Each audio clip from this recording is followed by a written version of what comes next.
Hello বন্ধুরা, আসসালামু আলাইকুম। কেমন আছেন বন্ধুরা? স্বাগতম জানাচ্ছি আপনাদের আজকের ভিডিওতে। তো বন্ধুরা, আপনাদের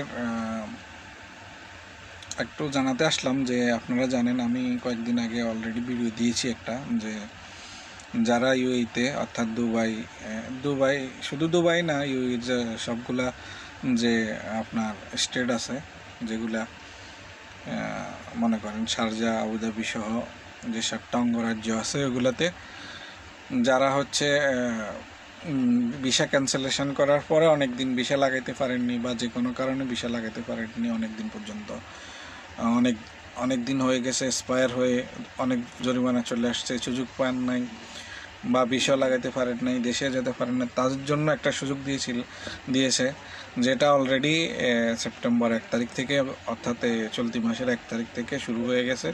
এই মাস এবং সেপ্টেম্বর এবং অক্টোবর 2 মাসই এটা সুযোগটা থাকবে। তো আপনারা যারা এরকম আছেন, ভিসা ক্যান্সেল করিয়েছেন বা যে কোনো কারণে ভিসা লাগাতে পারেননি, অনেক দিন হয়ে গেছে এক্সপায়ার হয়ে, তারপরে হচ্ছে জরিমানা অনেক হয়ে গেছে, সুযোগ পাননি বা ইচ্ছা করে যে কোনো কারণে হয়তো লাগাতে পারেননি, এরকম যারা আছেন তারা এই 2 মাসের মধ্যে এটা করে নেবেন। আপনাদের সুবিধা মতো ভিসা করে নিতে পারবেন কোনো জরিমানা ছাড়াই। আর যারা চলে যেতে চান তারাও চলে যেতে পারবেন কোনো ফাইন ছাড়া। এই সুযোগটা দিয়ে দিয়েছে এই 2 মাসের জন্য আর কি। তো অলরেডি এটা শুরু হয়ে গেছে প্রক্রিয়া। আপনারা যারা এরকম আছেন, বসে না থেকে চেষ্টা করুন, আপনারা যারা থাকতে চান ভিসা লাগানোর চেষ্টা করুন, আর যারা চলে যেতে চান এই সুযোগটা কাজে লাগিয়ে চলে যান। তো সেজন্য আসলাম আপনাদের মনে করিয়ে দিতে আর কি। অলরেডি এটা কার্যক্রম চলতেছে, তো আপনারা বসে না থেকে চেষ্টা করুন আপনাদের মতো করে আপনারা বৈধ হওয়ার জন্য বা যারা চলে যেতে চান চলে যাওয়ার জন্য।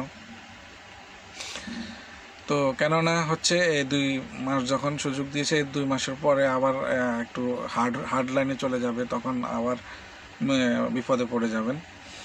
বছরের শেষের দিকে যেহেতু এদের জাতীয় দিবস আসে, ন্যাশনাল ডে, ওইটাকে কেন্দ্র করেই আসলে এগুলা করা হয়। আগে সুযোগ দেওয়া হয়, পরে আবার আইনশৃঙ্খলা শক্ত হাতে দমন করা হয়, হার্ড লাইনে যায়। তো তখন আপনারা সমস্যায় পড়ে যাবেন। এই জন্য আপনারা যারা আছেন তারা দয়া করে সুযোগটা কাজে লাগিয়ে যা করার করবেন, এখানে থাকতে হলে ভিসা টিসা লাগিয়ে থেকে যান। আর হচ্ছে যারা চলে যেতে চান চলে যেতে পারেন, অসুবিধা নেই।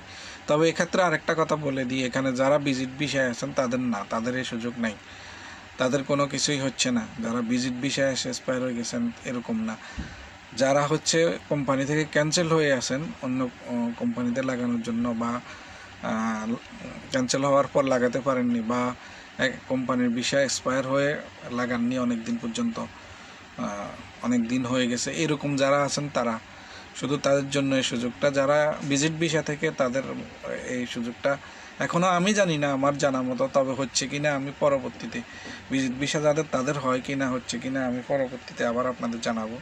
ভিজিট ভিসাটা আমি এখনও কনফার্ম না, আমি যতটুকু জানি। যারা হচ্ছে রেসিডেন্স ভিসা থেকে ক্যান্সেল অবস্থায় আছেন বা ক্যান্সেল হয়েছেন বা যে কোনো কারণে ভিসা লাগাতে পারেননি, বা কোম্পানি কারণে লাগাতে পারেননি, কোম্পানি হয়তো বেগে গেছে বা এরকম কোনো কিছু, ওদের জন্য এই সুযোগটা, ঠিক আছে? তো আপনারা এই সুযোগটা কাজে লাগিয়ে আপনাদের ভিসা করে নিন, বৈধ হয়ে যান আপনারা। তো এই কথাটা বলার জন্য আজকে আসলাম ভিডিওটাতে। আশা করি আপনারা আপনাদের মতো করে কাজ করবেন। তো খোদা হাফেজ বন্ধুরা, ভালো থাকবেন। বাই বাই, আল্লাহ হাফেজ।